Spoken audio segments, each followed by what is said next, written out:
Alright, so just a little quick update on the motor build. So this is my non-roller Ford 302. This is the motor that I built about, I don't know, probably now close to, I guess, 8 to 10 years ago or something. I don't know, it was a while back. It's been sitting for probably 6 years. This was the motor that I V8 swapped from the 6-cylinder, or the inline 6 that came in my car. But anyways, I figured I'd do a refresh on it. It had been sitting. Figured I wanted to inspect it, check it before I go deciding to throw turbos at it. And top of that, I wanted to go ahead and re-gasket it because I didn't know what gaskets were actually good. I'm actually glad I decided to tear into it because there was more wrong with this motor than I thought, and things I've learned from the first time I built it. So I'll go over them real quick, or I say real quick, I'm gonna hopefully summarize it. So originally I went off of people's advice on how to build. I mean, I did research online, I tried to watch videos and read articles and etc. on how to build these and all the steps. This is like essentially the first complete build I did.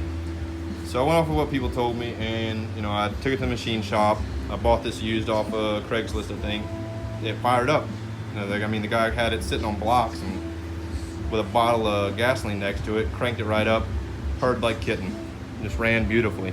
So like, all right, I don't even really have to do any work to this thing. So I started tearing into it, and I'll just tear into it, re-gasket everything, and it'll be a learning experience. Well, when I tore it apart, this whole lifter valley was just caked with crud. The rockers, I don't know how they were functioning.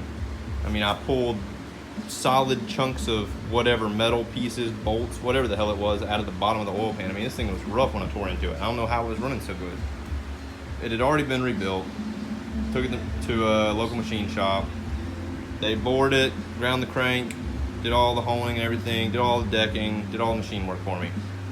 Gave it back. Now, a couple things they pissed me off. They asked me if I wanted to have it painted, if I wanted them to paint the block to keep it from flash rust. I said, yeah, just throw black on it. So they were nice enough to paint it for me at I don't think any cost. The downside is the cam bearings, they were already installed when they painted it, and they decided it wasn't effective to tape this off, so they painted all inside of the cam bearings. So the cam wouldn't rotate, so I had to clean that with acetone. So step one, careful who you do your machine work through. And I'm hoping there's some wear on this cam bearing. I'm hoping that's not too extreme to worry about. I am replacing the rod and crank bearings, and I'll show you why in a second. But anyways, so I did that. And I was going to do all the assembly. They did the press fit on the pistons and rods. They did the balancing. Did all that.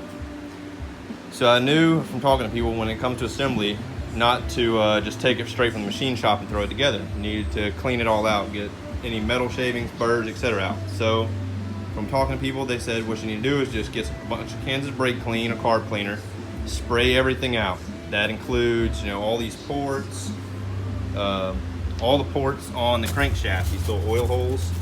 You need to hose all those out, and then get a air compressor and blow everything out with a good bit of pressure to make sure it blows out any metal shavings that are in here.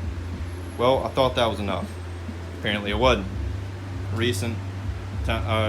Now this go around, I decided to do a little more research, and I dug in, and after watching a full home build of a guy that has practically a machine shop minus the grinders and the boring tools, but I mean, he does everything else from home.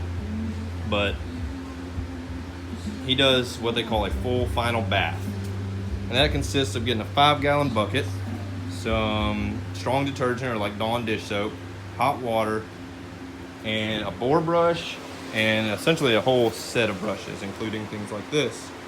This is for the lifters, or lifter valleys, whatever. These lifter bores, I'll clean those with that brush. I've got a bore brush coming from Summit to do the cylinder bores. I'm not going to scrub the cam bore, which you normally would, because I have bearings in there already. I don't want to just scrape away at those with those nylon brushes. I don't know if they'll dig in or not, but I'm just going to go in there and rub across with my finger, see if I feel any rough spots, and hopefully not, because I really don't want to have to take this block to the machine shop. Now, like I said, it's been sitting for 6 years, and another lesson learned is these bottom head stud holes, or head bolt holes, found out you're supposed to put thread sealer on some of these, on certain year blocks, etc. I'm pretty sure mine might fall victim to that because some of my head studs, which I don't know where they're at right now, I'm not gonna try to dig them out, but some of them I wanna say had a little bit of corrosion around them. I know my intake did. You can see my intake bolts. Those had corrosion. So I'm thinking my intake gasket, they had that, it was a paper gasket with the raised, I mean it was a Velcro gasket, it had the raised silicone lining around it. And I thought those were good. Recent video watching and research, everybody put some extra sealant around those because they tend to leak. They also tend to flex after a couple of heat cycles. Did not know that. So after you run it so long, you have to retorque these. Lessons learned. So it leaked, it rusted, had to buy new head bolts, which sucks because they were ARP head studs. I think some of them might be able to clean up, but 2 of them are toast. But I bought stainless hardware, so I'm gonna use the studs to align it when I set it down, then I'm gonna swap it all for stainless hardware. The other thing, the head bolts, I'm pretty sure you recheck those too. I'm not positive, but I know the intake one, they said that the heads will move a little bit from the heat expansion with the aluminum, and you have to retorque the intake bolts for sure. The head bolts themselves, I'm not positive. I may go back and check them afterwards, just recheck the torque spec after it's gone through a couple of heat cycles. Oh, I'll go and read up on that again just to double check. But anyways, from it sitting for a while, I don't know if you can see that, you should be able to. I got a nice little bit of surface pitting, slight surface rust at the top of the cylinder. I also have, you can probably see that line down the cylinder. There's a couple of them. Sorry for the lighting. See if I can block some light so you can see a couple lines there. That one's real noticeable. Yeah. But anyways, so I have that. And I have a little bit of surface corrosion on this one right here. It's right at the top of the cylinder. I'm not gonna worry about it. I'm gonna hold them out. I'm gonna call it good. Bought a flex home. Also bought a bajillion other things. Previously, I never degreed the camshaft. I don't have an adjustable timing set. Probably gonna end up leaving it where it's at, but I'm gonna learn how to degree off this motor. So the one that I do next time, I will actually do. Pro Performance head gaskets. This is the intake gasket. I went ahead and got the Trick Flow. They were like the same price as the Velcros, and they're made practically the same. I think Velcro actually might make these gaskets for Trick Flow, but they matched my heads, so they are port matched. These are the lovely Trick Flow heads that I finally cleaned up. Lots of Scotch-Briting and WD-40. Now, from what I was reading, this is not really something to be that concerned with, a slight discoloration.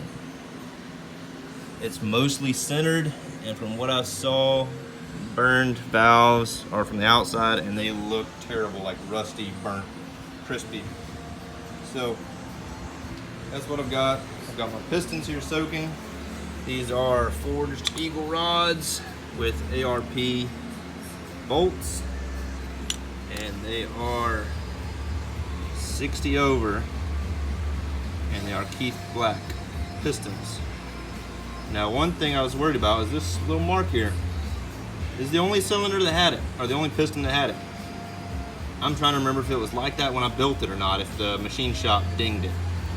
It doesn't appear to be where the valve would contact if it would. So, I don't know if it's something to be concerned with or not. None of my valves look damaged at all, and it's a little bitty nick, and I should have plenty of valve clearance. I want to say I checked this whenever I built it, but I'm gonna do a check on it this time around.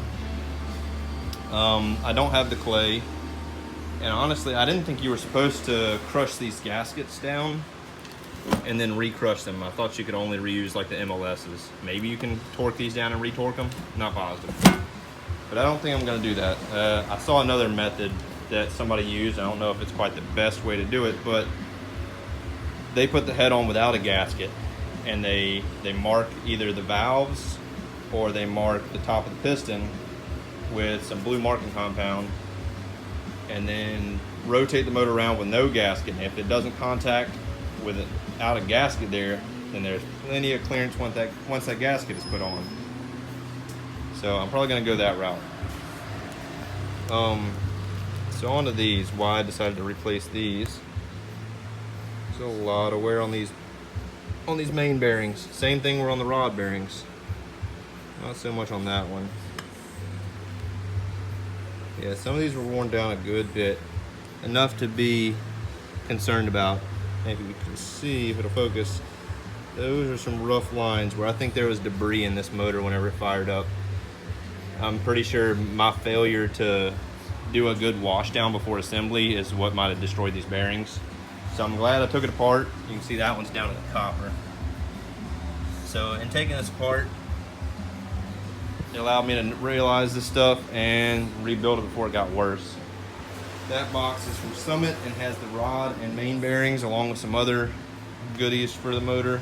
I don't even remember what else I ordered. Various different shit. Also, the other reason I pulled this thing apart, ring gaps. Here are my current measurements. The only one I'm not positive of, I think, was this 0.021 on the third piston. I might recheck that one just to make sure. It seemed like that bottom ring or the second ring was way too small for it to be accurate compared to all the others. I think the smallest bottom I had was a 0.022 on all the others. But I'm gonna file these out. I'm probably gonna go 0.20. I might stay 0.22 on the top. I'm probably gonna go to 0.24 or 24 thousandths on the second ring, since that one's at 24 already. I'll bring all the other ones to 24. I might bring the top ring to 23 thousandths.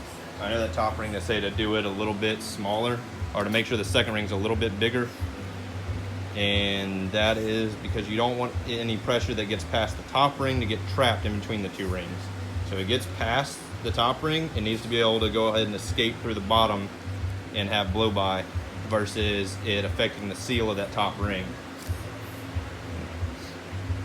You shouldn't have any though. If you get your gaps right, I mean, it should be a fairly good seal where you have minimal blow by. And the other thing is that top ring, you're gonna get more heat on that top ring, so it's gonna tend to seal up the gap more so than that second ring.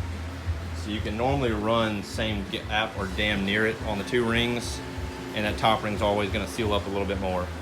But I wanted to make sure I was gapped for boost, and from what I read, it's roughly around 55 thousandths gap for my bore size,